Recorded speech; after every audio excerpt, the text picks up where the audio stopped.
This week on App Update, UNC School Systems name an interim president. Watauga Residential College students create a new scholarship. And volleyball players get honored with Sunbelt Player of the Week. All of this here and more on the Appalachian Update.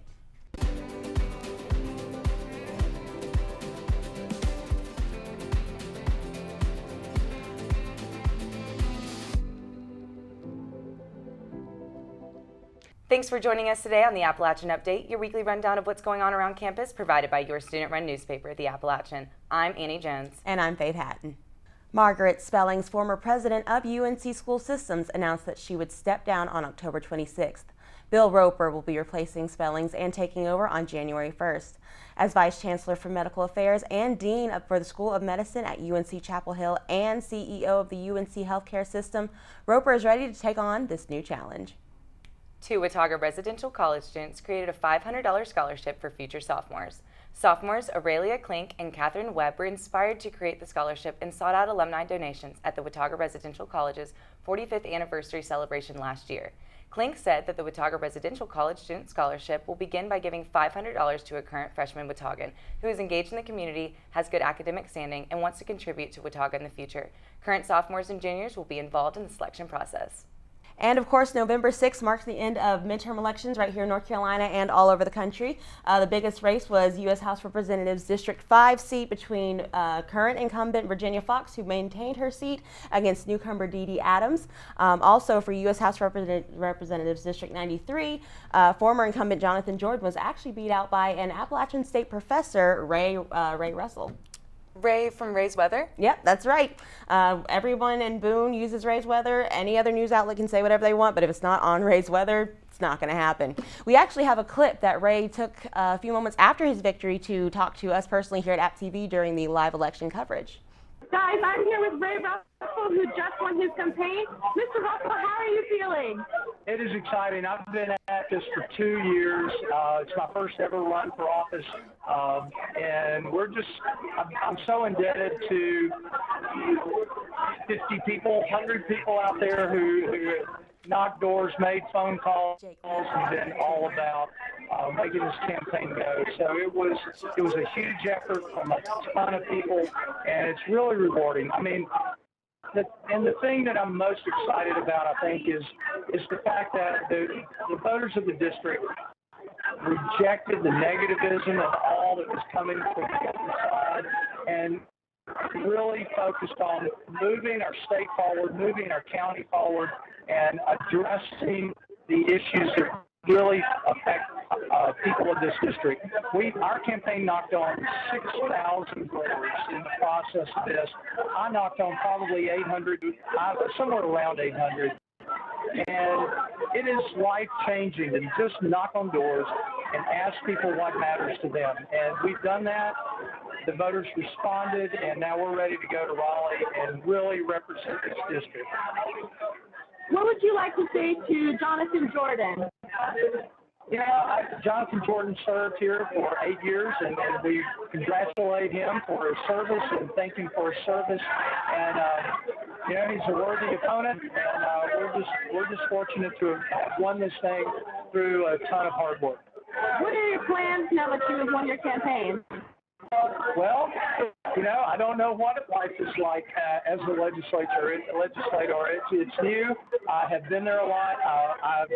I'm understanding from other results in other places in the state that I'm going to have a lot of new House members to be a part of. By the way, there are 2 Appalachian State graduates running for office statewide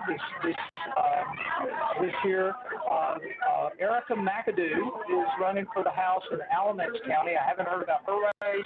And Sam Searcy was actually student body president. He's running for the state senate in the Cary-Raleigh area, and so Appalachian's well represented in this political campaign season. So.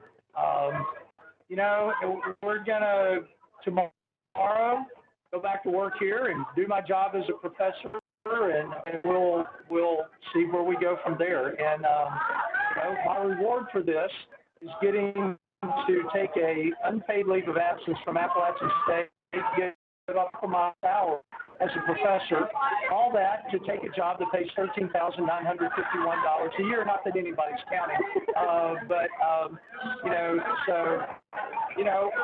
just so excited to be able to make this, and it's been the greatest experience of my life to make this run, to meet so many wonderful people, and I just can't wait to get there. Ray Russell, congratulations. Thank you so much for talking with us. Back to you guys in the studio. Thanks, Anna. And now for your arts and entertainment stories. On March 27th, Wellness and Prevention Services will host the Your Story collaborative production. The event, previously known as Mental Health Monologues, will give students a chance to anonymously submit their personal stories about struggles in mental health. Students and main leads in the monologues, Roydell Cox and Hannah McGee, plan to take individual stories and transform them into art. They have about 10 submissions so far and hope to include dance, visual arts, slam poetry, and monologues. This event is a part of Semicolon Week, and submissions will be accepted until November 15th. What do Syria, Neo Soul Funk, Chicago, and President Trump's travel ban have in common? They are all part of Basil and the Supernaturals story. Basil and the Supernaturals is a Chicago-based band that sings primarily Neo Soul Funk songs about the emotions and terrors shown amidst the war in Syria. The inspiration for this music comes from the band's Syrian-American lead singer, Basil al-Madani, whose family has been greatly affected by the ongoing strife in Syria. The band also participated in South by Southwest 2017 music festival entitled Contraband, #Music Unites, where it played with artists from other countries affected by President Trump's travel ban. Basil and the Supernaturals will play at Boone Saloon on November 17th at 9 p.m. Coop's Chicken and Beer is now open on Blowing Rock Road, replacing the short-lived Gaijin Noodle Bar. The location has been known as long-running Parthenon and Takes Tacos. Before co-owners Shelley Parsons and Stan Chamberlain transitioned to Coop's, they owned and ran Gaijin, which operated for a little over a year. Coop's aims to have a lighter appeal that is more suited for college students and locals who are looking for good food and a cold brew. From plain to spicy, there is something for everyone.